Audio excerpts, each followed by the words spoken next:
that system. We're actually only going to hire about 140,000 people for address canvassing, but the demand for jobs has been so huge that we've had over 1 million applicants. And right now we've got about 10,000 people that are getting paid through this system. And in another couple of weeks, that will jump up by about 140,000. How much money were you given in the stimulus plan? We were given $1 billion. $1 billion? $1 billion. Yep. And what are your plans for spending the additional money you were given in the stimulus plan? The whole focus of this is to do as good a job as we can improving the count. And the bill language directed us to focus that money on enhanced and improved advertising and partnership activities, and that certainly is our intention.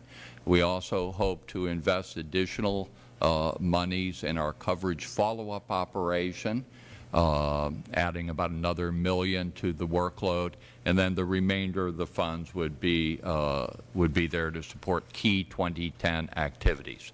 But in the short term, in terms of 2009, the expenditures will be primarily focused on expanded media buys and advertising and our partnership program.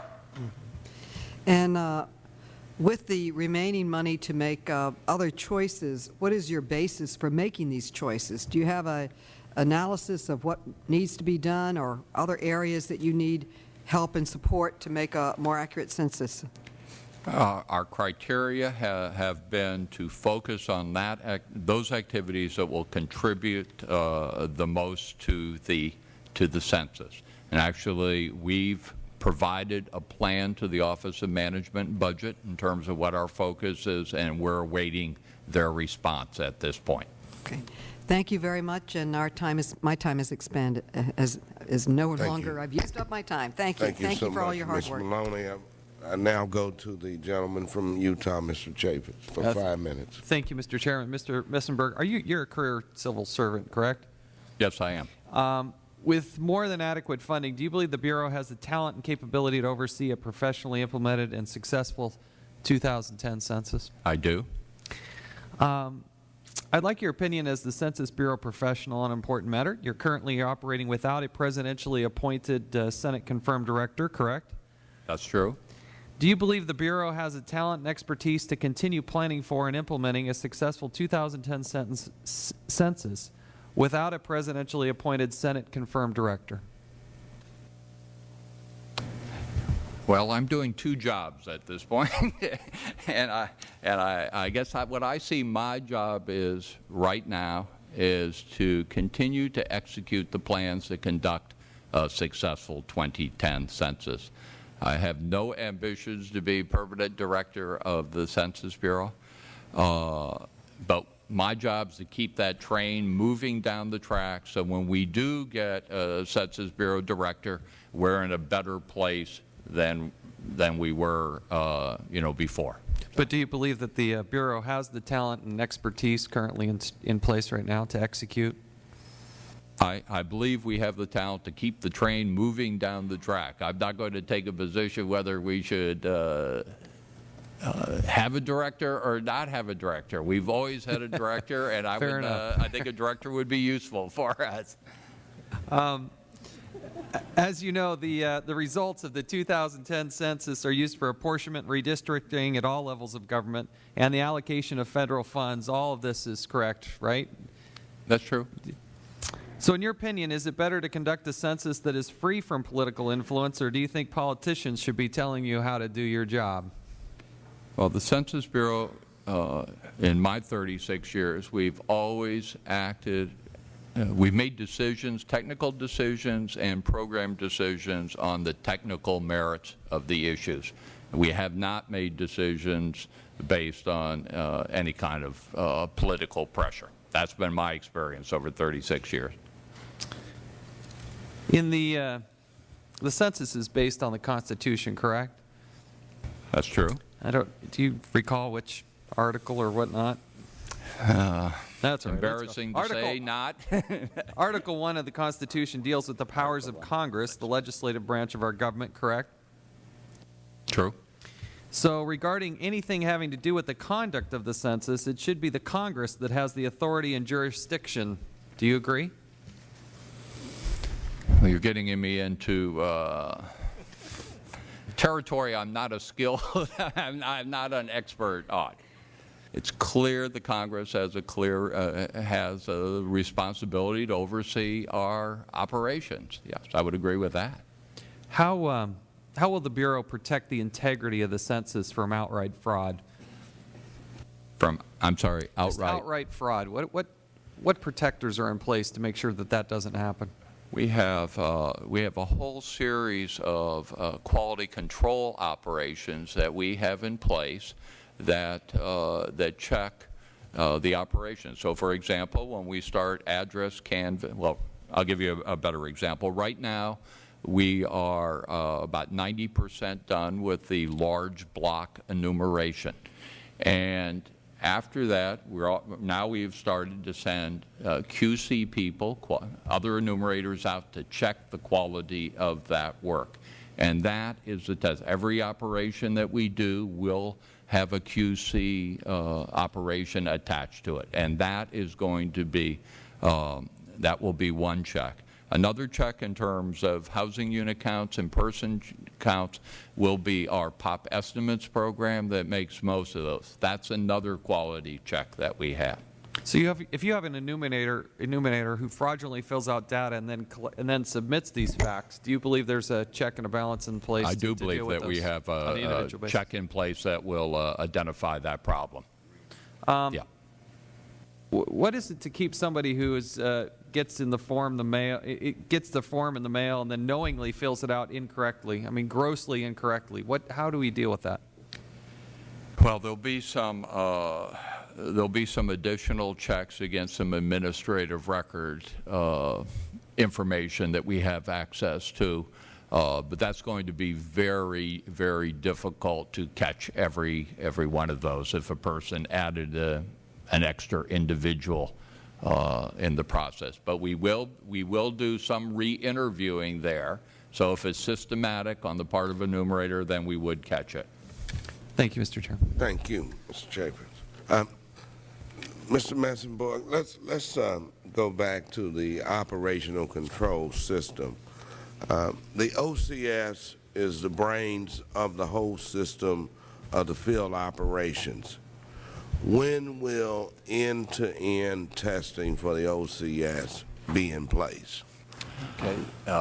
The first testing will be done April 20th through May 1st. So what we've done, because of the timing pressures that we're under, we're going to address key operations on an incremental process. So the actual final testing will not be done on all of those interfaces until next March. Mr. Powner or Mr. Goldenkopf, is that adequate as far as the response to ensure? Well, I think the key, it's a tough challenge for them because not everything's in place. So part of what they're dealing with is you want to test what you have now, but I think it's very important, as was stated, that you come back and retest. The key here, though, is there's a lot of these examples in place. We have 6 major systems. We heard 244 interfaces, 44 operations. Okay, so when you start looking at all that, getting it all done and testing it in an integrated fashion, end-to-end, as you're asking, Mr. Chairman, you see, we don't see all the prioritization and the plans in place. So going forward, what's very important is that we see the appropriate plans, but then we have key metrics so we know exactly what's done, how well it's done, and then what remains ahead to complete. And the OCS is just one example of many challenges that they face going forward between now and Census Day. Okay, Mr. Goldenkopf, the Bureau has many challenges facing its final preparation and conduct of the 2010 decennial census. What do you think places the 2010 census at greater risk, and what can be done about it? I think the really two great risks.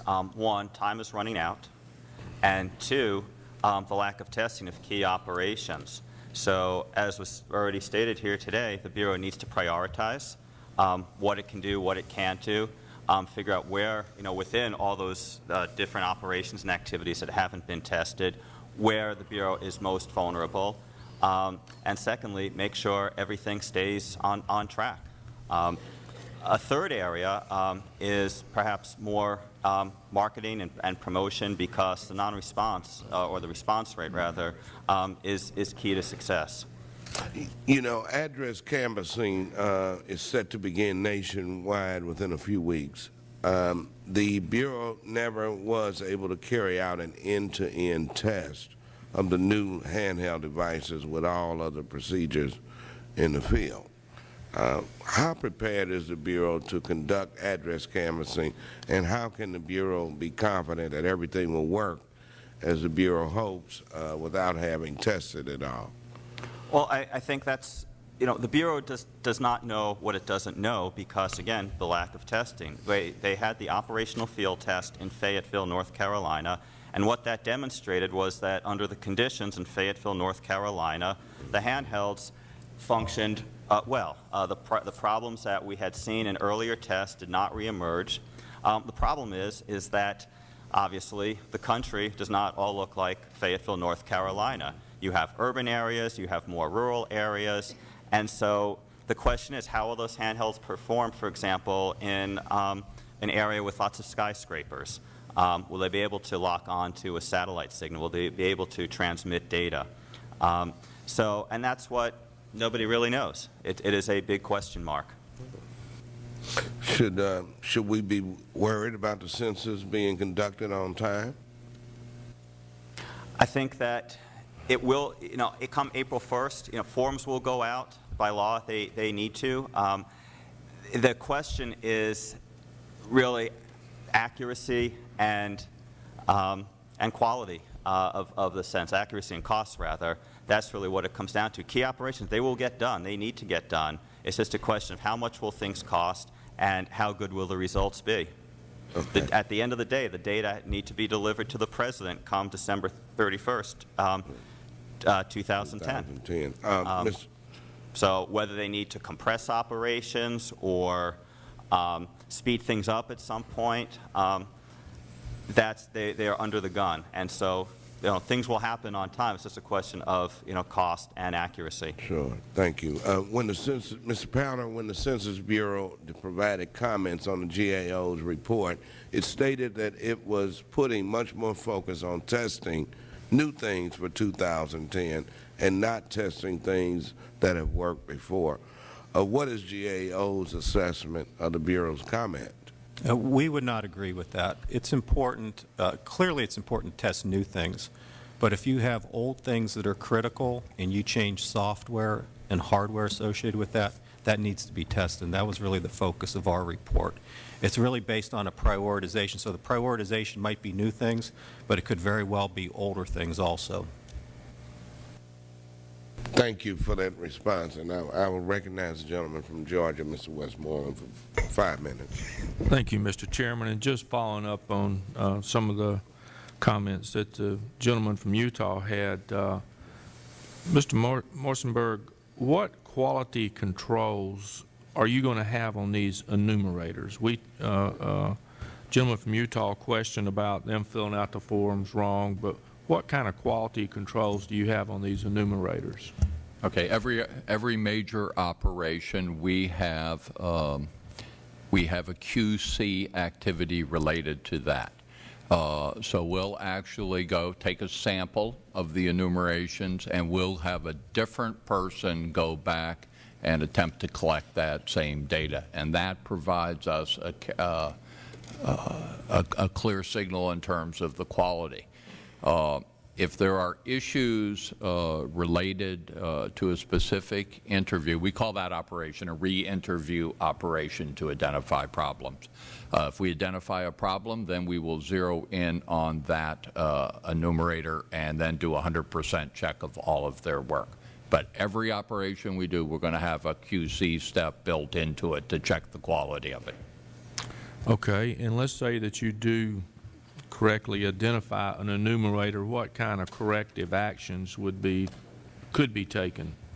They could be terminated, and certainly they would be out of the enumerating business as soon as we identified that. Okay. I know that the Bureau, as you've mentioned, will automatically mail a second census form to these traditionally, I guess, hard-to-count areas or the no response. That's correct, right? You will do a second mailing. Yeah, second mailing, blanket second mailing to areas that have a traditional very low mail response. We'll do a blanket mailing, and then we'll have another group that's sort of intermediary, possibly under 50%. Then we will mail the non-respondents. The households that hadn't returned a form will get a form there. Okay, so you feel comfortable that you're going to hit these under-response areas very well with a second mailing? We've tested the second mailing during the decade. We used it during the dress rehearsal. We're confident that it will be beneficial. So you believe the second mailing is going to enhance your response? Yes. How will you ensure that the data capture isn't wrongfully counted twice for those that return forms from both mailings? Now, what's your system in place there to check that? Okay. In terms of data capture, forms will be returned and go through one of our automated 3 data capture systems. They actually do OCR on the forms. Then we will do a matching operation. Every form will have a unique 22-digit identifier on that. If we can't match, that generates a whole host of additional investigative work. Okay, so we have an automated process to make sure that we are not getting duplicate returns in. Thank you. And Mr. Goldenkoff, do you believe that because of all the stuff that we've been hearing in the news about we need a director, we don't have a director or whatever, you and Mr. Prowler, do you believe that the Bureau has the right talent in-house to oversee this 2010 census? The Bureau employees, they are extremely dedicated, extremely competent, and they have lots of experience. The concern is that here it's getting, with 10 yards to go until the goal line, Census Day, there's no permanent quarterback in place. And the other issue to consider as well, not only who's calling the shots, who's being held accountable by Congress, to the American taxpayers. This is also the time when the Bureau starts planning for the next census, the 2020 census. And so you need somebody in place who will be responsible and held accountable for that as well, and making those sorts of decisions. So clearly the competency is there. There's no question about that. We've seen it in past decennials. But we need someone who is a strategic leader and someone who is, goes through the conventional selection process. Okay. Given that this short form, and it's only a short form for the census, do you think that better equips the Bureau to conduct this census than in previous? Most definitely. It should improve the response rate because it's less burdensome than having a short form and a long form. I mean, back in 2000, studies have shown that the response rate to the short form was higher than to the long form. So, you're more willing to spend 10 minutes than 40 minutes on the long form. So it makes it a little easier for them to fill it out. That is correct. And probably not as deep a questions or personal questions as it was. But is my time up, Mr. Chairman?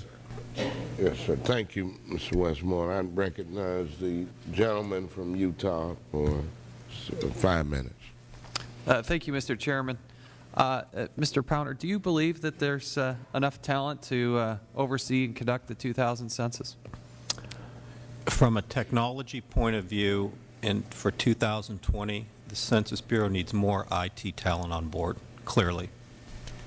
If you look at what happened last summer with the FITCA problems, fortunately we have organizations like MITRE. They hired some external folks to come in and help at executive levels. Going forward, there's folks that are trying to do a good job there right now, but going forward we need more IT talent internal to the Bureau. Like previous decennials, the Bureau is using paper and pencil for non-response follow-up. But unlike previous years, we've had better maps for enumerators, a targeted second mailing of the census form to the hard-to-count areas, and likely a better applicant pool from which to hire these enumerators. Shouldn't all these factors lead to more accurate census? Yes, they should lead to a more accurate census. You can handle the non-response follow-up workload faster, which is important because it reduces recall error. So all those things you mentioned should lead to that direction. And if you could just summarize for me again real quickly the major hurdles that you see, and if any of these hurdles, what the consequences would be if we aren't able to overcome those hurdles. Well, first, time is running out. There's just no time for missteps. There's no slack in the schedule. So to the extent that challenges or glitches emerge and those things are inevitable, something comes up in testing, there's not a whole lot of time left to figure what the workaround is. Secondly, the population is complex, demographically complex. And so, as we said in my statement, that a key challenge is converting that awareness of the census into an actual response. Bureau has been very good in terms of getting the word out. People, 90% of the population or so is typically aware of the census, but the actual response rate is much lower. So that would be another hurdle. Would you concur or disagree that the census is rooted in Article 1 of the Constitution, which enumerates the powers of the legislative branch? I will pass on that one. I guess the question is, who do you believe the census director reports to? Well, legally, to the Commerce Secretary. That, I believe, is in statute. And is it your experience from past decennials that the director often briefed the president but never, quote-unquote, reported to him? Well, I mean, for what we've seen in news accounts and also from some experience during the Bush administration, there was some contact between the census director and the White House, OMB, and that's not necessarily a bad thing. I mean, it was reported here today. The census, but communication is a little different than actually reporting right, to. And they're two different things. It's one thing for the White House to be aware of and make sure that the census stays on track, but that is not a reporting relationship. But in terms of holding the Bureau accountable, it's a very powerful tool to have White House involvement. The thing is that the White House, it has to be that right balance between focusing on management and operational issues versus the science of the census. You don't want the White House or any political influence on the science of taking the census. Very good. Thank you, Mr. Chair. Thank you, Mr. Chambers. Just one question for Dr. Himes. The Bureau is working with MITRE on mitigation plans. What are your greatest concerns about timetables and the plans? So I think, again, our greatest concern would be those that GAO has put together, that the time to test and verify where the systems are working, particularly from a system view. So we think that there are tools in place that give Census better insights into the status of their systems than they've had in the past, and the people that are working on them have substantial experience, but it's still a fairly large burden considering the amount of time remaining to track that whole activity end to end. Thank you so much for that response, Dr. Himes. I'll yield to Mr. Westmoreland. Well, thank you, Mr. Chairman. I appreciate that. I didn't have any other questions, but Mr. Goldenkoff passed on the Article 1 of the Constitution question. I felt like we might want to discuss that a little bit further, that the GAO understands that we feel like the census, the origin of the census is rooted. Oh, that no question. Article 1, Section 2. Maybe I misunderstood the question. In Article 1 of the Constitution, then, which enumerates the power of the legislative branch. And so, yes, I just wanted to make sure that you understood that, and you were just passing on the question maybe for. No, I guess I misunderstood the question. I okay. apologize, but definitely Yeah. it's Article 1, Section 2, and that spells out the basic requirements of the census. And, you know, I think, and Mr. Chairman, I would like to just make just a comment, if I could, that we all understand how important this census is for redistricting, for the allocation of federal money. And I'm very pleased with the testimony that we've heard today, because I think that everybody on that panel wants to have an accurate count, an enumeration of everybody in this country, people who were here at the time of the census. And so I think that's the reason that, you know, there's been so much about, you know, whether the White House wants to have it reported to, or the Commerce Secretary, there is or is not a director. I feel very confident from just the information I've heard from the Census Bureau and the acting director there, and from the GAO and the things that they've looked at, that this process is going forward about as well as it could, and that there's been a lot of hard work put into it. And so I think that the reason there's so much going on right now is everybody wants to make sure that every person is counted. And so I appreciate all of you coming. I want to thank the chairman for having this hearing, because I think he recognizes the importance to each and every one of us, and the fact that we get a very accurate count. And so with that, Mr. Chairman, I'd yield back the balance of my time. Thank you, Mr. Westmoreland. And, you know, in conclusion, let me thank the witnesses for their testimony today. If I could ask just one. Oh, you have another question? Yeah, I'm sorry. Okay, I'll yield to Mr. McHenry. I'm sorry, Mr. Chairman. I just wanted to get this on the record. Mr. Metzberg, from the Census Bureau's perspective, and I'm sure these are questions you'd like to answer, any and all the information obtained from the census forms cannot be used for any other purpose, including tax or law enforcement purposes. Is that correct? That's correct. Okay. Many of us have received feedback from our constituents regarding privacy concerns. Obviously, very much in mind today, especially. But information given by people to the Census Bureau is confidential by law. Is that correct? By law, by Title 13. All right. And the main challenge is, well, getting people to respond is one of the main challenges, yeah, as you mentioned. So is there, because people maybe have a mistrust of government, what efforts are you taking to ensure that that people know that any information given to them is kept only within the Census Bureau and not shared with any other government agency, department, or any other individual? Well, that information will be on the report form that everybody receives, but probably more importantly, it's going to be a key focus of our advertising message and our partnership program. So it's one thing for the Census Bureau to tell people it's confidential. In the hard-to-reach segments of the population, our partnership program is aimed to get a trusted voice in that community to tell people that live in that community. And our partnership specialists will be hired from the community that they're working in, that you can trust the Census Bureau that they'll hold your data confidential. Certainly. And finally, if you and your staff could prepare a follow-up for this. This is too long of a question. Our time is short. I'd like to know the Census Bureau's full plan to minimize the undercounts and overcounts.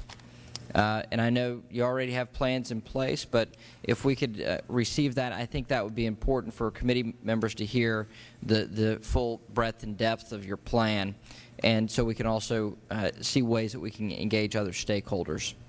Certainly. And thank you all, and thank you, Mr. Chairman. I certainly appreciate it. Very good. Thank you. And the first major operation of the 2010 census, address canvassing, begins on March 30th. There will not be any other opportunities to build a complete and accurate address list. Time is of the essence. It is critical that the Bureau work with GAO, MITRE, and use every resource available to get this right. 6 major systems still need to be tested. The life cycle cost estimate needs to be validated, and testing must be prioritized. Let me thank all of the witnesses for coming today, and thank the members of this committee for their singular focus and their commitment to seeing that the 2010 census be successful. And on that note, this hearing is adjourned.